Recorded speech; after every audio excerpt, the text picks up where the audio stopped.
আসসালামু আলাইকুম। আমরা আজকে রওনাও দিয়েছি আপনার শেরপুর নালতেবাড়ি এবং ঝিনাইগাতির যে এলাকা দিয়ে আপনার বেশি বন্যা প্রভাবিত হচ্ছে সেদিকে। তো এখানে আমাদের কয়েকজন সদস্য আছে, এরা নানা জায়গা থেকে আসছে, যেমন কেউ আসছে জামালপুর থেকে, কেউ আসছে ময়মনসিংহ থেকে এবং অনেকে ঢাকা থেকেও আসছে।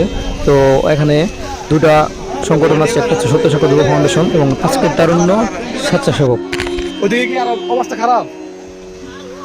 তো এখানে আমরা প্রায় 3টা দলের মতো লোক এসে জড়ো হয়েছি নালতেবাড়ি মানুষের পাশে দাঁড়ানোর জন্য, তাদেরকে সাহায্য করার জন্য। এখানে আমাদের বড় ভাই সবাইকে একটু বুঝিয়ে দিচ্ছেন যে কিভাবে আসলে সেভ করতে হবে এবং নিজের জীবনটাও সেভে রেখে তারপর কাজ কাম করতে হবে।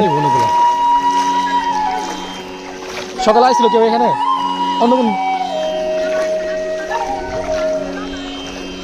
ও আচ্ছা, মানে হুট করে এই পানি এসে বলছে। উনি বলতে চাইছিল যে আপনার আজ ফজরের নামাজের পর এখানেও কোনো পানি ছিল না, তো সকাল 8টা-9টার দিকে এদিকে পানি আসে। তো এখন বাজে আপনার প্রায় 12টা। তো 12টার সময় আমরা এখানে আসছি, আসার পর দেখতে পাচ্ছি পানির অবস্থা মানে অনেক বেশি, প্রায় মাঝার সময় এসে পড়েছে। এখন একটা গোয়ালঘর দেখতে পাচ্ছেন, গোয়ালঘরটা কিন্তু রাস্তা থেকে একটু উপরে, এখানে মাটি দিয়ে করা মানে ঘরটা, সেখানেও আপনার প্রায় পানি ছুঁচি অবস্থা। তাহলে সামনের দিকে আশা করা যাচ্ছে আরো অনেক পানি আছে, আর এখানেও অনেক বাড়ি আছে।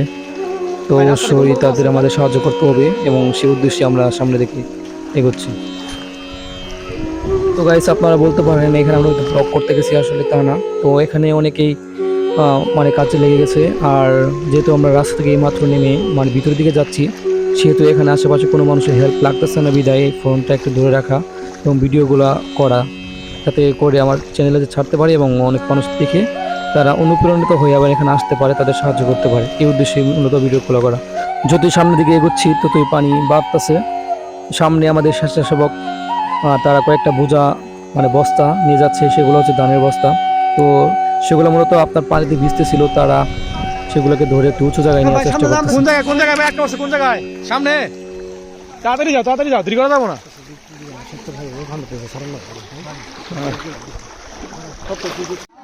আমাদের টিম মেম্বার অক্লান্ত পরিশ্রম করে যাচ্ছে।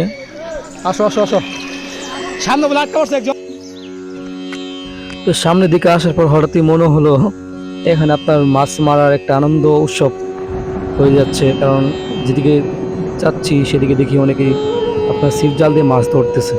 তো এটা দেখে খুবই হতাশ লাগলো, কারণ মানুষ আপনার সাইডে অনেক মানুষ বিপদে পড়ে আছে, আর তারা এখানে অনেক মাছ মারতেছে। যাই হোক, এখানে এই বাড়িতে আপনার একটা সমস্যা হয়েছে, আর এখন দেখি কি হয়।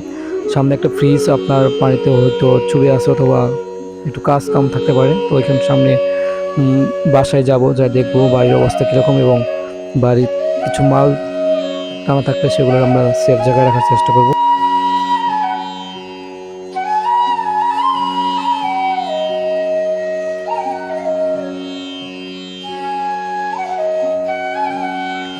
মানুষের মতন পশু পাখিগুলো একবারে অসহায় হয়ে পড়েছে। দেখতেই পাচ্ছেন একটা মুরগি, সে কোথাও যা জায়গা পাচ্ছে না, তার উঠানে পানি, তার ঘরে পানি, তার রান্না করে পানি, সব জায়গায় গোয়াল গরু পানি, মানে কি বলবো, মানে ভাষা খুঁজে পাচ্ছি না। তো ভিউয়ার্স, এখন আমার একটু ঘরের ভিতরে একটু কাজ করতে হবে, কিছু মাল সেগুলো টান দিতে হবে। তো ভিডিওটা আমি এই পর্যন্ত রাখলাম। ধন্যবাদ ভিডিওটা দেখার জন্য।